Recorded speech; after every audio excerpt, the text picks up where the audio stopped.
Welcome to Podcasts on Demand, a continuing medical education activity. This activity includes the most recent and current clinical data presented by leading experts.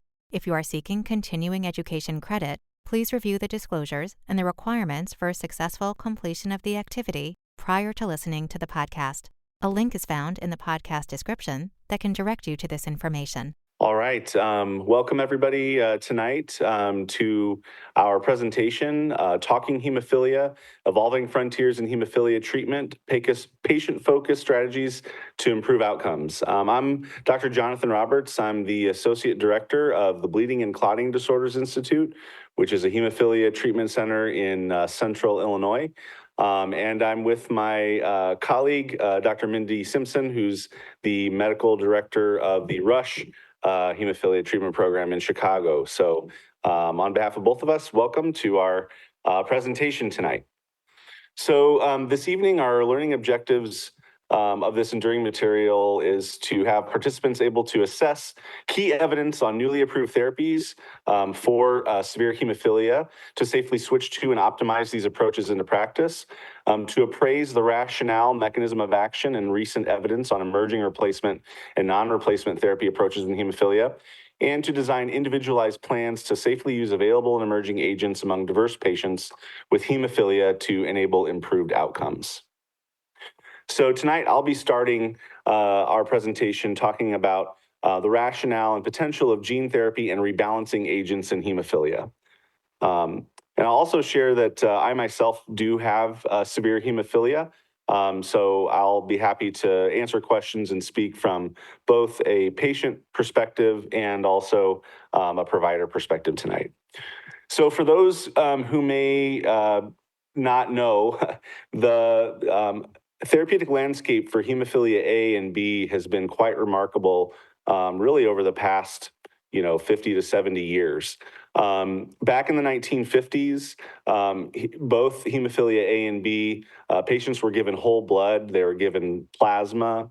In the 1960s was the advent of cryoprecipitate. So, when plasma is cold, the constituents of factor VIII, von Willebrand factor 13 will precipitate out, and actually that allowed for more concentrated therapy for patients with hemophilia A, and prothrombin complex concentrates also for hemophilia B developed around that time frame.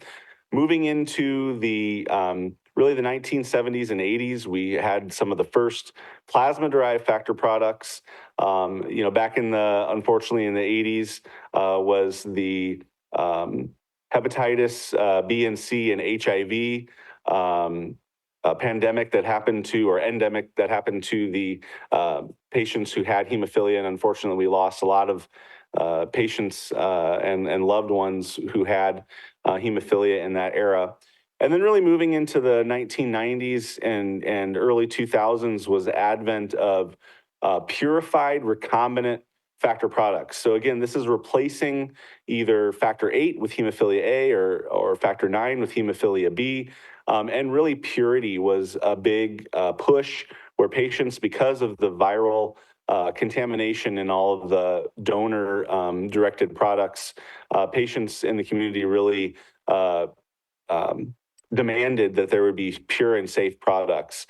But then as we moved into the 2000s, and the purity was really optimized, where patients really had no further concerns for any type of bloodborne illness.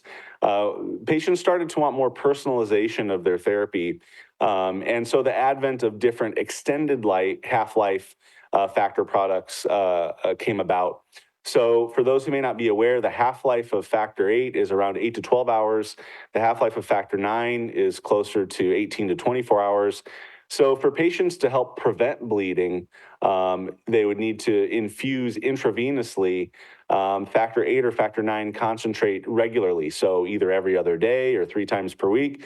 And as you can imagine, people with severe hemophilia trying to prevent bleeding or treat bleeding events, that can be cumbersome. It can really affect quality of life. And some patients really don't have good intravenous access. And so that necessitated the development of putting in central venous devices like Metaports, PICC lines if it was around the time of surgery. And so there's a high treatment burden in that time. Moving into more modern times, in 2018, the first non-factor therapy or factor VIII mimetic called emicizumab was developed for hemophilia A that basically mimics the activity of factor VIII. And this is a monoclonal bispecific antibody that actually allowed for the first subcutaneous therapy to be given for people with hemophilia A. During this time frame in hemophilia B, still only really intravenous products were available. And then we moved really into the 2020s, just in developments over the last few years. And now we're kind of on this precipice of quite a diversity in the availability of different mechanisms of action to rebalance coagulation. And we'll talk about some of those agents tonight to help alleviate bleeding risk. And then not only that, but we have gene therapy that some may be aware, both for hemophilia A and hemophilia B, in just the past few years have also been FDA approved.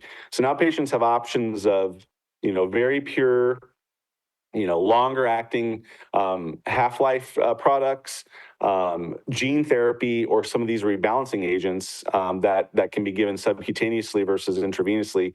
So there's quite been an explosion. And so what we're going to help try to navigate some tonight are some of the thoughtful questions as a clinician and considerations for patients trying to navigate this ever-expanding treatment therapeutic landscape.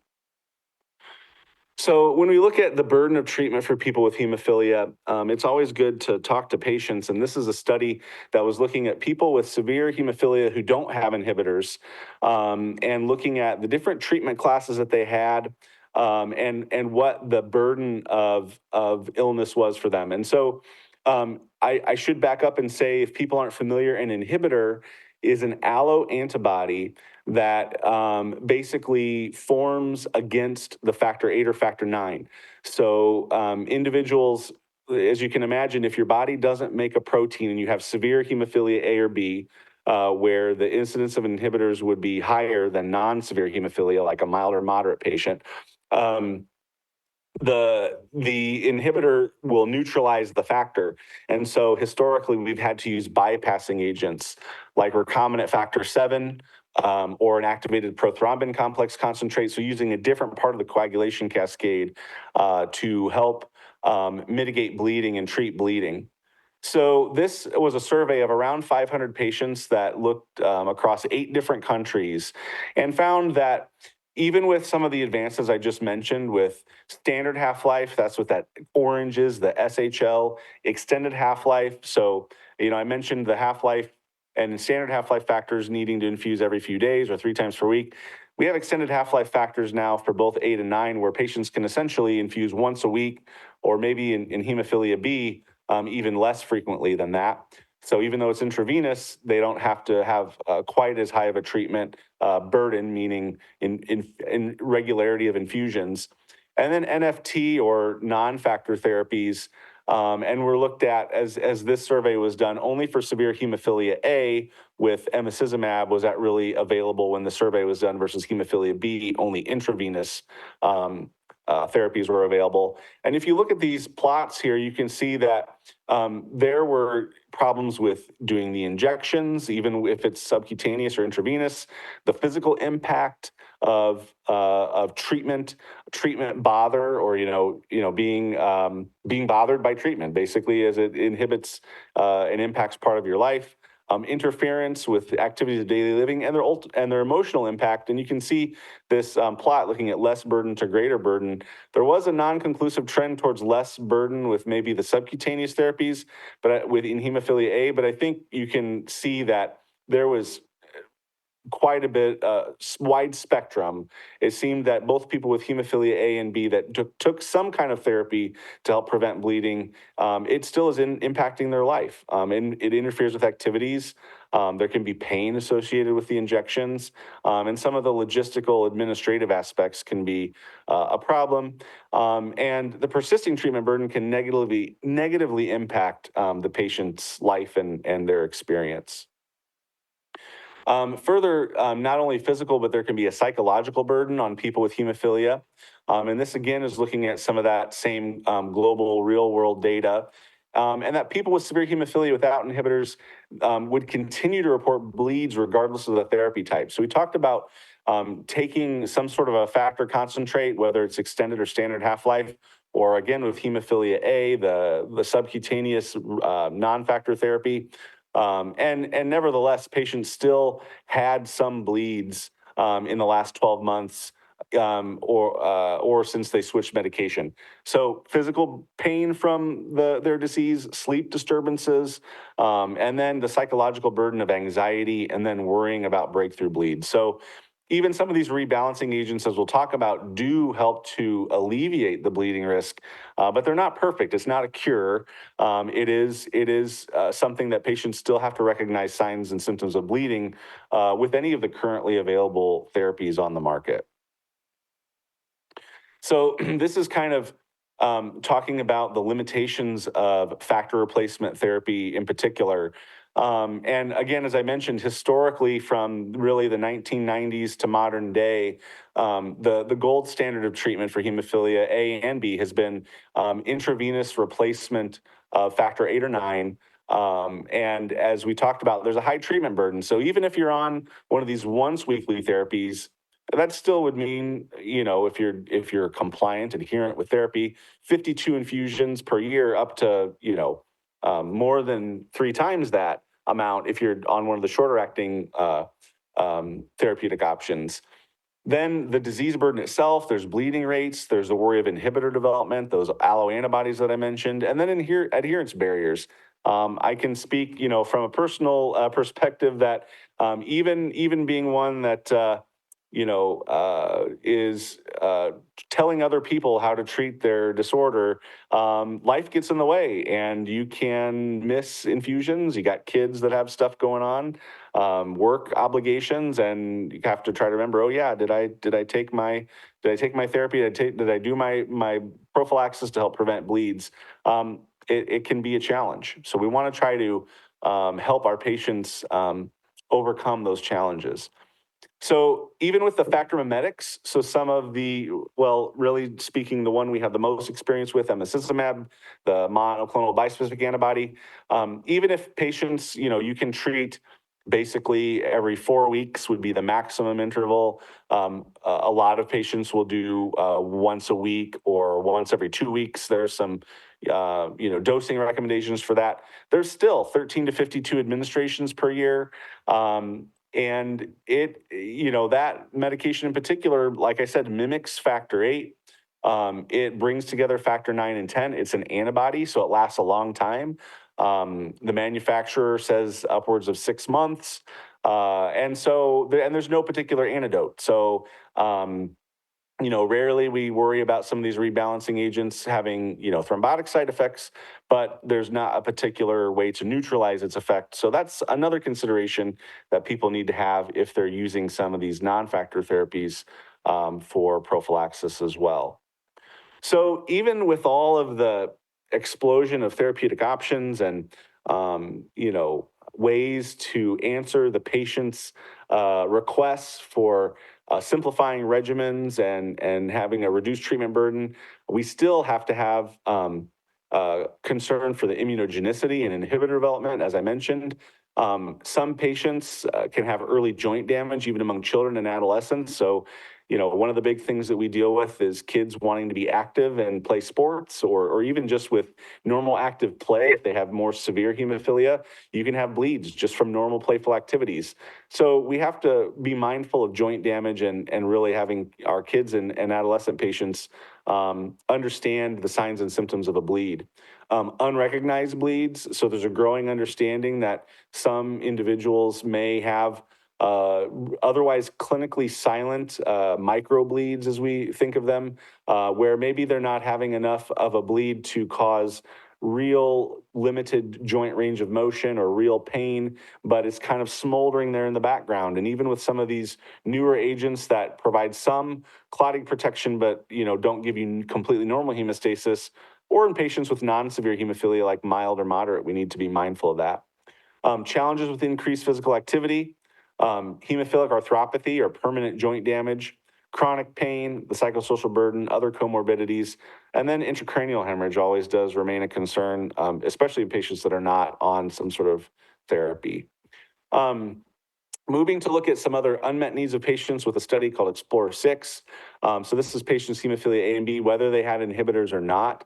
It was a prospective multinational, non-interventional study to assess bleeding episodes and physical activity in the routine clinical practice. This particular study had over 230 patients across over 100 centers in 33 countries. There were a good representation of patients with inhibitors, 138, without inhibitors, 138, and 80 patients with inhibitors. And it was found that there's a numerically lower mean and median annual bleed rate when patients who had prophylaxis versus who were on demand. We know that prophylaxis, if a patient has a significant bleeding phenotype, is the standard of care. And patients that had those alloantibodies, those inhibitors, had increased bleeding events and lower joint health, as well as decreased physical activity. And really, the study highlighted unmet needs and the necessity for new therapeutic options to help improve healthcare outcomes. So I'm not going to go in extensive detail on this, but really to look at the coagulation cascade, it's important to know where some of these mechanisms of action for these newer therapies are occurring. As I mentioned, replacement of factor 8 or 9 directly is with the extended or standard half-life products. Emicizumab and another one in development called Mim8 are factor 8 mimetics that basically do the activity of factor 8. They're monoclonal antibodies. And then different things like we're going to talk tonight about tissue factor pathway inhibitor. So inhibiting an inhibitor and allowing factor 7 to bind to factor 10 and make more thrombin. Inhibiting antithrombin with fitusiran, which is also currently under study. And then some other anti-protein C or S antibodies, and then of course gene therapy, where you directly tell hepatocytes how to make factor 8 or 9 are also therapeutic options that are licensed currently. So the hemostatic system is really a balance of procoagulants and coagulation inhibitors. Normal hemostasis, if you envision a teeter-totter. We mentioned if you have hemophilia, you tend to bleed more than clot. If you have procoagulants, like having clotting factor concentrate or a bypassing agent, emicizumab, that can help re-establish hemostasis. And then another thought is to have hemophilia minus anticoagulants. So fitusiran, those tissue factor pathway inhibitors, protein CS inhibitors, those could potentially alleviate some of the anticoagulant effect and then allow hemostasis in that regard. So some of the rebalancing agents in general as a class, these could be used as for patients with hemophilia A and B, in particular, the tissue factor pathway inhibitor antibodies and fitusiran, which knockdowns antithrombin. There's different mechanisms of action, could be used in different patient types, is safe and efficacious. They're subcutaneously administered. And they can be variable in how often they need to be administered too. So some weekly, some less often, even monthly or even every few months. Cons are the patients and providers must learn about the coagulation cascade and learn about some of the unique attributes of inhibiting different parts of the coagulation cascade. There's some therapeutic drug monitoring that sometimes is required. And as we mentioned, there could be safety concerns and some have lack of an antidote. Gene therapy, which we'll also talk about some tonight. So again, a very high-level simplistic view is using what's available on the market today are adenovirus vectors, where the genetic material to make factor 8 or 9 are packaged and then basically are injected intravenously, go to the hepatocytes, and episomal DNA is transcribed and translated to make the protein of note. So this may be important in the next slide, but just so you're aware, there's one factor 8 gene therapy, this Valrox is approved, and there's others in clinical development, and there are 2 approved, Trana and FIDA. I'm just going to shorten them because they're long names, but they use different viral vectors, and they're also approved for gene therapy with hemophilia B.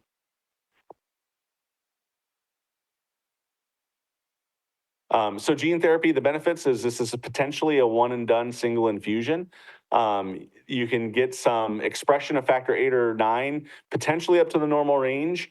There are some questions on durability, as we only have limited data for up to 4 years, really, for hemophilia A and 8 for hemophilia B. Patients may not need to do prophylaxis anymore if their levels go high enough. Part of the limitations can be some of the immunogenic response, and so needing to have some steroids or other immunosuppression. Patients that have antibodies to that adenovirus serotype can potentially be excluded. They are higher cost, and there's lack of really understanding the therapeutic window, so it's hard to tell patients if they get gene therapy what to predict their level will be, or if they'll respond at all. And it's not possible to redose. So once you've gotten the gene therapy, as you can imagine, you're re-exposing someone to that viral capsid, and so there's an immune response that's occurred, and so it could be limiting in that regard as kind of a one shot in their lifetime potentially. Thank you for joining us in this episode of Talking Hemophilia, Rationale and Potential of Gene Therapy and Rebalancing Agents in Hemophilia. Please return to the landing page to access episode 2 of this series. We hope you found this podcast useful and educational. To receive continuing education credit and to download your printable certificate, please go to the activity page at practice.cme.com to complete the post-test and evaluation to receive continuing education credit.